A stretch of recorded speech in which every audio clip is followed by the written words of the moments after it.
Good morning, dear students. This is Dr. Ankit Srivastav from City College of Management and Technology. Today, we are going to discuss a topic from the subject financial management, that is capital structure and leverage analysis.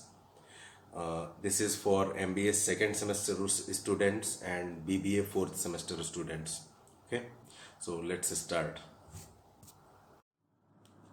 Okay, let's start.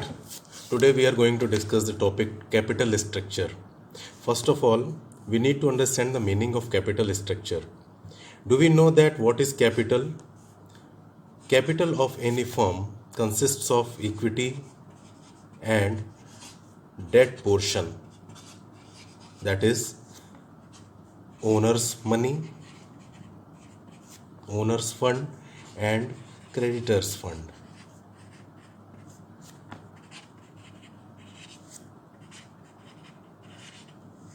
Okay, the proportionate relation or the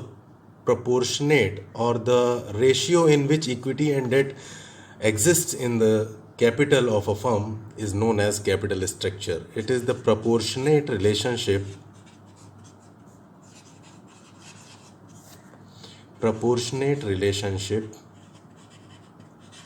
between equity and debt.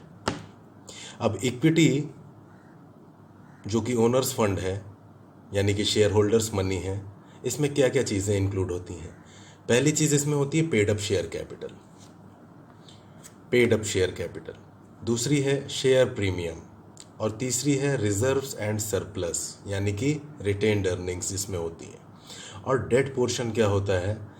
ये हमारी होती हैं long term borrowings. ध्यान रखिएगा, सिर्फ और सिर्फ long term borrowings को ही कैपिटल एक्सपेंडिचर में रखा जाता है। कोई भी शॉर्ट टर्म बोरोइंग कभी भी कैपिटल एक्सपेंडिचर में यूज़ नहीं की जाती।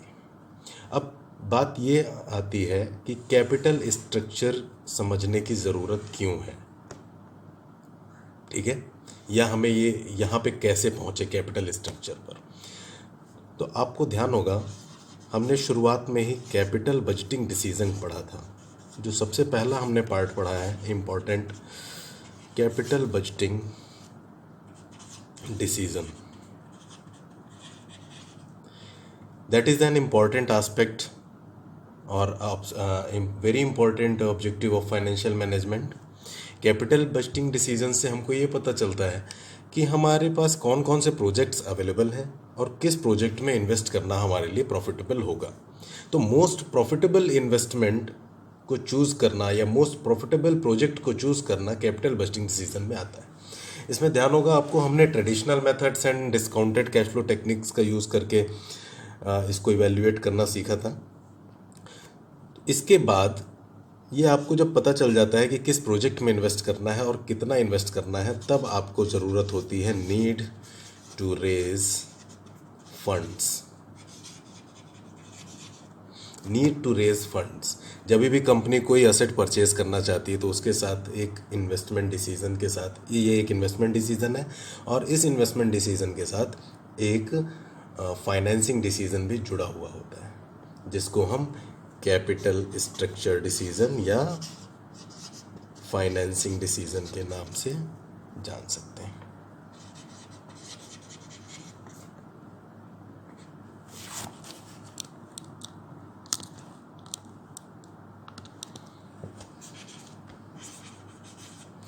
Capital structure decisions. तो कैपिटल स्ट्रक्चर एक प्रोपोर्शनेट रिलेशनशिप है बिटवीन डेट एंड इक्विटी, जो कि कैपिटल का एक पार्ट होते हैं, ठीक है।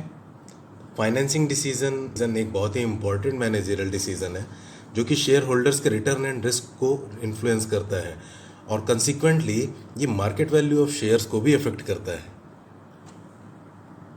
मैं फिर से रिपीट करता हूँ कि फाइनेंसिंग डिसीजन यानी कि कैपिटल स्ट्रक्चर डिसीजन से शेयर होल्डर्स का रिटर्न एंड रिस्क इन्फ्लुएंस होता है and consequently market value of shares यानी कि मार्केट वैल्यू जो फर्म की भी खुद की मार्केट वैल्यू है वो भी इफेक्ट होती है कैपिटल स्ट्रक्चर डिसीजन से। ये हम आगे इस चैप्टर में आगे हम लोग डिस्कस करेंगे। अगली जो चीज़ इसमें है दैट इज़ लीवरेज एनालिसिस।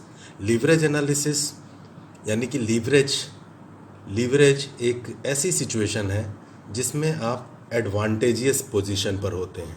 किसी चीज़ की एडवांटेज लेना, किसी सिचुएशन में अगर आप एडवांटेज है आपके पास तो आपके पास लीवरेज है, ऐसा कहा जाएगा। फाइनेंशियल मैनेजमेंट में लीवरेज एनालिसिस क्या चीज़ है? फाइनेंशियल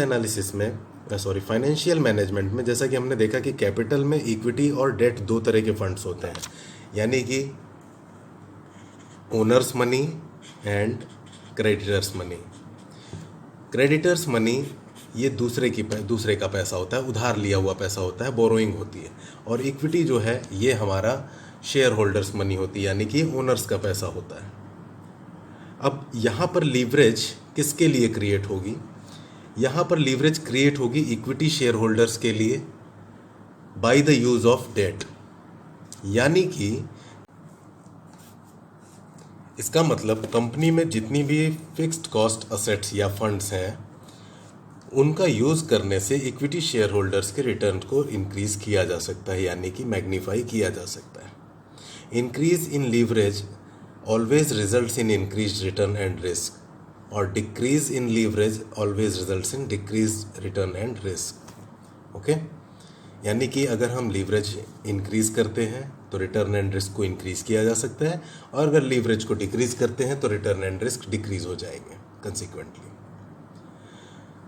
किसी भी फॉर्म के कैपिटल स्ट्रक्चर में जो लीवरेज का अमाउंट होता है that significantly affects the value of form by affecting return and risk. यानी कि अगर फर्म की वैल्यू पे अफेक्ट कर रहा है कि जो फर्म की वैल्यू है वो क्या है, उसके शेयर्स के प्राइस को ही हम market value of the firm भी कह सकते हैं कि कंपनी में कि कंपनी के शेयर्स की कितनी मार्केट वैल्यू है। एक तरह से वही market value of the firm होती है। तो फिक्स्ड कॉस्ट असेट्स या fixed cost sources of funds, जिसमें कि सबसे पहले होता है डेट या प्रेफरेंस शेयर्स, इनके यूज से एक लीवरेज क्रिएट होता है। वो किसके लिए होता है? इक्विटी शेयर होल्डर्स के लिए। ठीक है, ये कैसे होता है इसको हम एक एग्जांपल की हेल्प से समझेंगे, लेकिन उससे पहले ये समझ लेते हैं कि लीवरेज कितने टाइप के होते हैं। पहला होता है ऑपरेटिंग लीवरेज,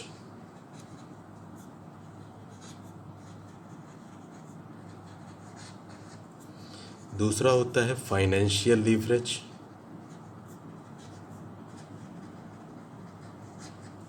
और तीसरा होता है combined leverage.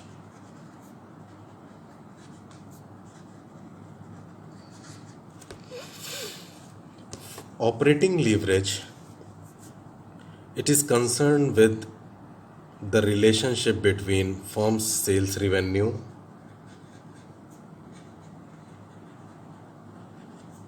and its operating profit,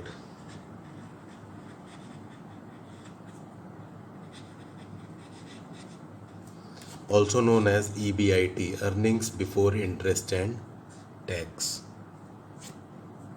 Financial leverage is concerned with the relationship between firm's operating profit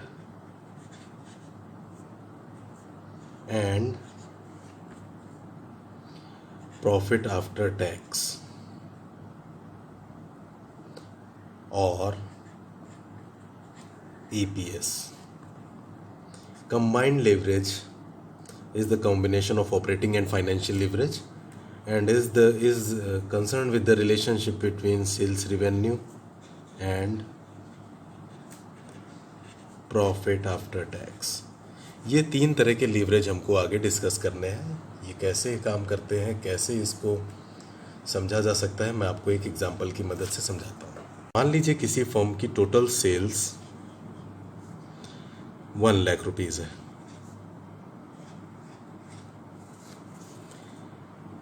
इसमें से अगर हम वेरिएबल कॉस्ट जो प्रोडक्शन में आई है उसको माइनस कर दें, लेस वेरिएबल कॉस्ट, मान लीजिए 40,000 रुपीज़, माइनस करने के बाद हमारे पास आएगा 60,000 रुपीज़। ये जो 60,000 रुपीज़ का अमाउंट आया है that is known as contribution.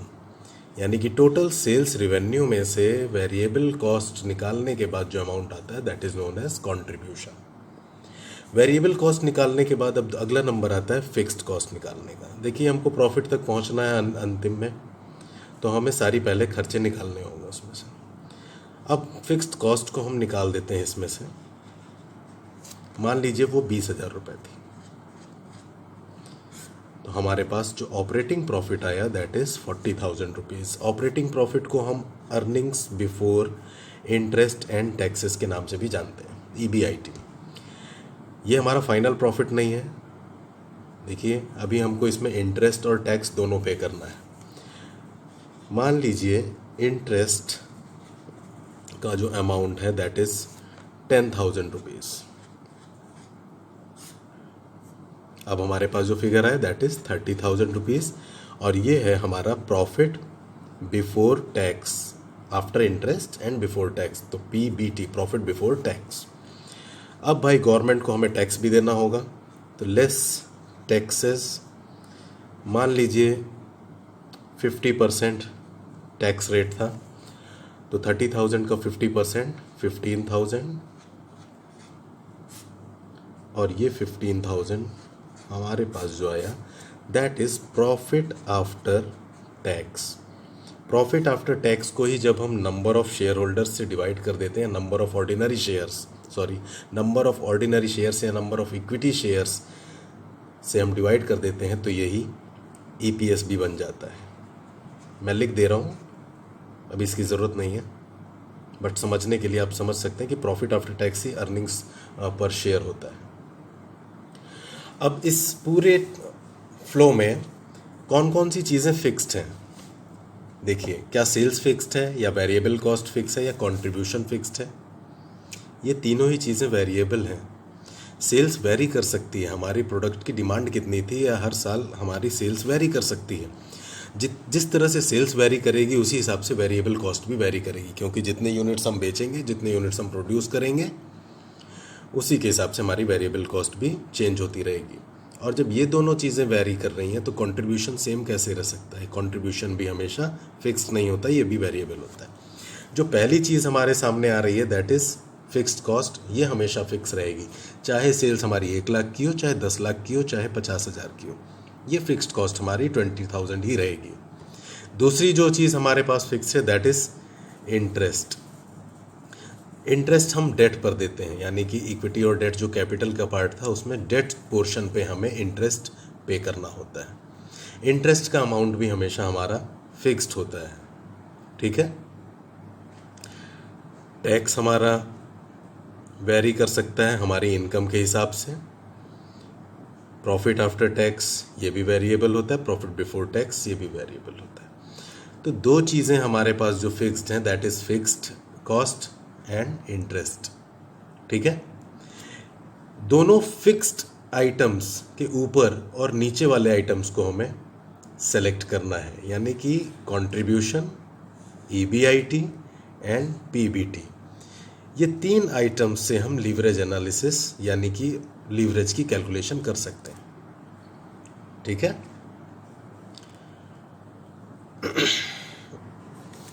आइए सबसे पहले देखते हैं ऑपरेटिंग लीवरेज।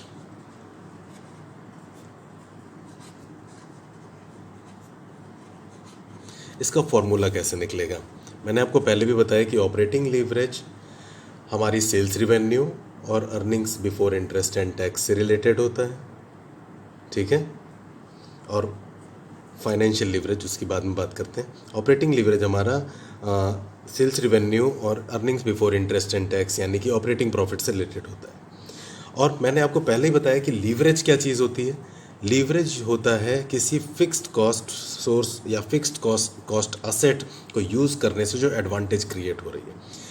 तो ऑपरेटिंग पार्ट में यानी कि इस पार्ट में सेल्स से EBIT के बीच में हमारा फिक्स्ड पार्ट क्या है? फिक्स्ड अमाउंट कौन सा है? फिक्स्ड कॉस्ट, ठीक है। इसके ऊपर और नीचे जो दो चीज़ें कैलकुलेट करने से आ रही that is contribution and EBIT। इन दो आइटम्स को, कंट्रीब्यूशन एंड EBIT को सेम हमको फॉर्मूले के रूप में लिख लेना है। कंट्रीब्यूशन ऊपर न्यूमरेटर में और डिनोमिनेटर में EBIT, earnings before interest and taxes. Financial leverage में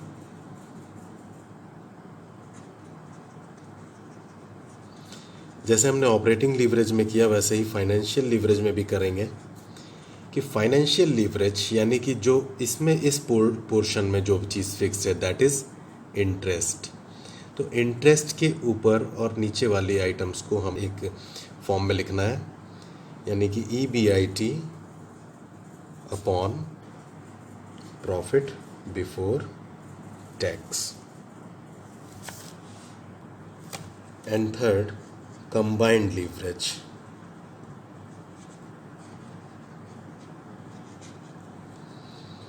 ये रिलेशन है हमारे सेल्स रिवेन्यू और प्रॉफिट बिफोर टैक्स में, यानी कि अर्निंग्स पर शेयर में। Sorry, combined leverage operating leverage और फाइनेंशियल लीवरेज का ही कॉम्बिनेशन होता है। तो अगर हम ऑपरेटिंग लीवरेज और फाइनेंशियल लीवरेज को मल्टीप्लाई कर दें तो हम इसके फॉर्मूले पर आ जाएंगे, जो कि क्या हो जाएगा, contribution upon profit before taxes. अब इसको हम समझते हैं कि इसका मतलब क्या होता है। फॉर्मूला तो बहुत इजी है, बट इसका मतलब क्या होता है। देखिए, कंट्रीब्यूशन कितना है, 60,000, EBIT इज 40,000, ये हो गया 1.5 times. Use calculators if you are not comfortable with these calculations.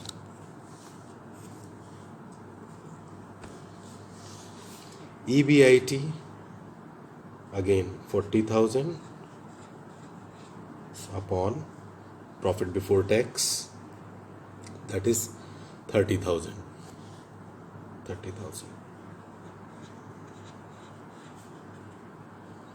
That is 1.33 times.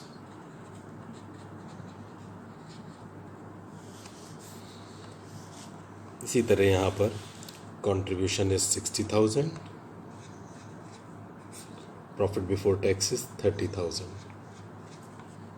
That is 2 times.